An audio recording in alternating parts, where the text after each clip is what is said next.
শিল্পী বেগম, এই মা তার নিজের বাড়ি ভাড়া এবং মুদির দেনা মেটাতে না পেরে তার সন্তানকে 30,000 টাকায় বিক্রি করে দিচ্ছে।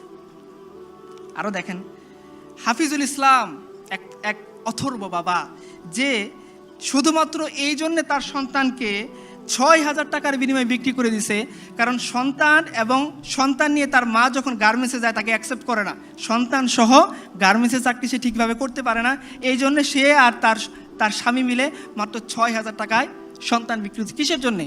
নিজের দারিদ্রতা নির্মূল করার জন্যে। বানিয়াচং উপজেলার একটা কাহিনী শোনেন। রহিমউদ্দিনের স্ত্রী আকলিমা বেগম, তিনি মাত্র 6,000 টাকার বিনিময়ে নবজাতক বিক্রি করে দিয়েছে। কেন বিক্রি করেছে জানেন?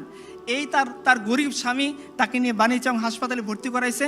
যে পরিমাণ টাকা আসছে এই গরিব মানুষের পক্ষে দেওয়া সম্ভব হয় নাই। তাকেও বলছে যে না, আমি তোমার বউকে রিলিজ দেবো না, টাকা আনো।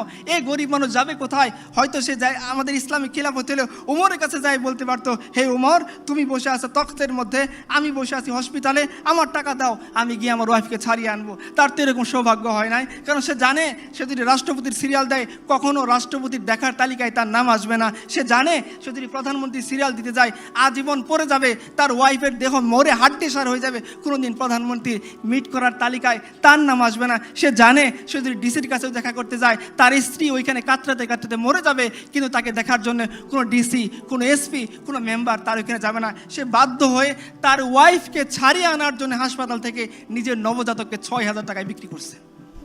এই আপনাদের সমাজ। আমি আপনাদেরকে আরেকটা সমাজের কথা শোনাই, যে সমাজের মধ্যে যে একবার উমর রাদিয়াল্লাহু আনহু রাতের অন্ধকারে, তার একটা স্বভাব ছিল, তিনি রাতের অন্ধকারে মানুষের কার কি প্রয়োজন এটা দেখার জন্য তিনি হেঁটে হেঁটে যাইতেন, মানুষের খোঁজখবর নিতেন। একবার তিনি গেছেন, গিয়ে দেখেন সমানে ধোঁয়া উঠতেছে, তো তিনি দাঁড়ায় দেখতেছেন, একটু পরে আবার ধোঁয়া উঠতেছে। লকডাউন সময় ধরে তিনি পর্যবেক্ষণ করলেন, আবার ধোঁয়া উঠতেছে।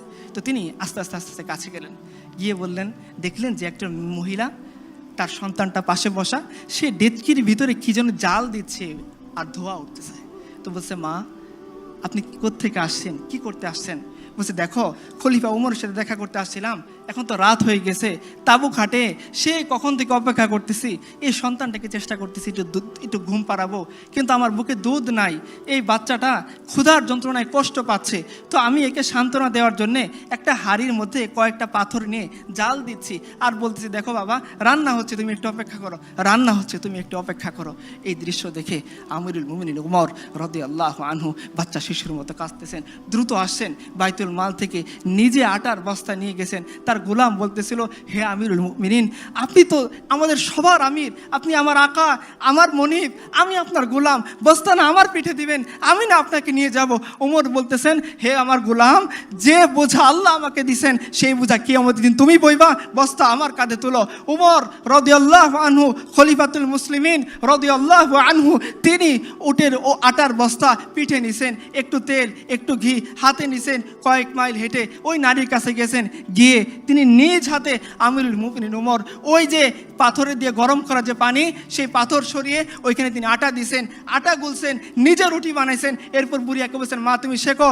এই উমর খলিফাতুল মুসলিমিন রাদিয়াল্লাহু আনহু তিনি চলে গেছেন ওই বাচ্চার কাছে, গিয়ে যে উমরকে দেখলে শয়তান রাস্তা ছেড়ে দেয়, এই উমর বাচ্চা, আমরা যেভাবে ঘোরাঘোরা খেলি পিচ্চির সাথে, এই খলিফাতুল মুসলিমিন উমর রাদিয়াল্লাহু আনহু বাচ্চা শিশুর সাথে তিনি ঘোরাঘোরা খেলতেছেন আর বলতেছেন,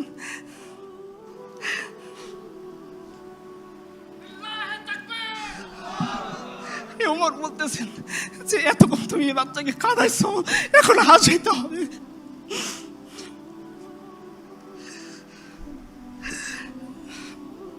আমি এমন কোন নেতার কথা বলতেছি না যারা মানুষের ভোট ডাকাতি করে নেতা হয়, আমি এমন নেতার কথা বলতেছি যিনি আল্লাহর কাছ থেকে জান্নাতের সার্টিফিকেট পাইছেন।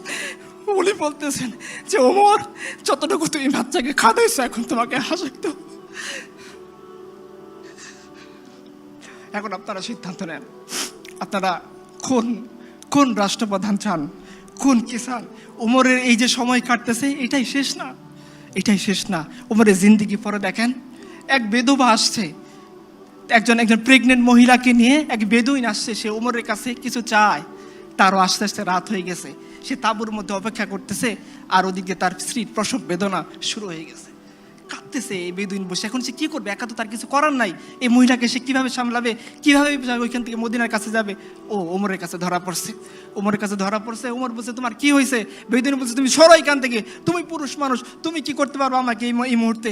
ওমর বলতেছেন, বলোই না তোমার কি হয়েছে। বলছে, দেখো আমি আমিরুল মুমিনিন ওমরের সাথে দেখা করতে আসছিলাম, আর পথের মধ্যে আমার স্ত্রী ছিল প্রেগনেন্ট, সে এসে এই অবস্থায় পড়ে গেছে, এখন তার বাচ্চা হবে, আমি পুরুষ মানুষ, এই মহিলাকে নিয়ে এখন কি করব, চিন্তায় পড়ে আসি।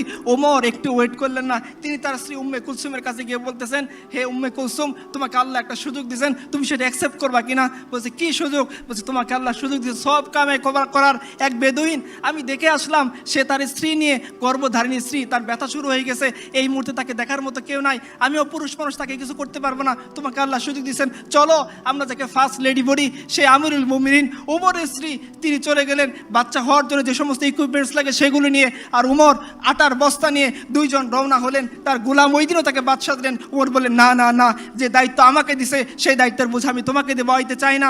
এই উমর আমিরুল মুমিনিন তার স্ত্রী চলে গেলেন সেই মহিলার কাছে, তিনি মহিলার কাছে তার স্ত্রীকে পাঠাই দিলেন, আর নিজে আমিরুল মুমিনিন উমর রাদিয়াল্লাহু আনহু তিনি খাবার রান্না করতে বসে গেলেন। একটু পর যখন বাচ্চা হইল, ওইখান থেকে বেদুইনের সামনে উমরের স্ত্রী ভিতর থেকে ঘোষণা দিল, হে আমিরুল মুমিনিন, বেদুইনকে বলেন তার ছেলে হয়েছে।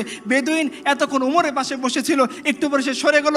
উমর বলছে, না না, তুমি সরো না, তুমি যে আর্গুমেন্ট নিয়ে উমরের কাছে আসছিলা, হতভাগা উমর, তোমার সামনে তুমি যা কিছু বলতে চাও এখন বলো, কি আমাদের দিন উমরকে তুমি অপরাধী সাব্যস্ত করো না।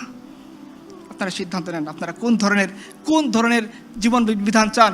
যে জীবন বিধান একজন শাসককে একজন শাসিতের পায়ের কাছে এনে দেয়, যে জীবন বিধান একজন শাসককে বিচারে কাঠগড়ায় দাঁড় করায় দেয়, যে জীবন বিধান একজন শাসককে উটের বস্তা, আটার বস্তা কাঁধে করে জনগণের কাছে পৌঁছে দিতে বাধ্য করে, সেই জীবন ব্যবস্থা না ওই জীবন ব্যবস্থা যারা মানুষের ভোট ডাকাতি করে, যারা মানুষের টাকা ডাকাতি করে, যারা মানুষের অর্থ ছিনতাই করে, জীবন যৌবনকে বিপর্যস্ত করে, লাখ লাখ যুবককে বেকার করে, লাখ লাখ মানুষের স্বাধীনতা হরণ করে, যারা বিদেশে গিয়ে ফুর্তি করে, ফষ্টি নষ্ট করে, তাদের জীবন ব্যবস্থা আপনারা সিদ্ধান্ত নেন, এটা আপনাদের সিদ্ধান্ত।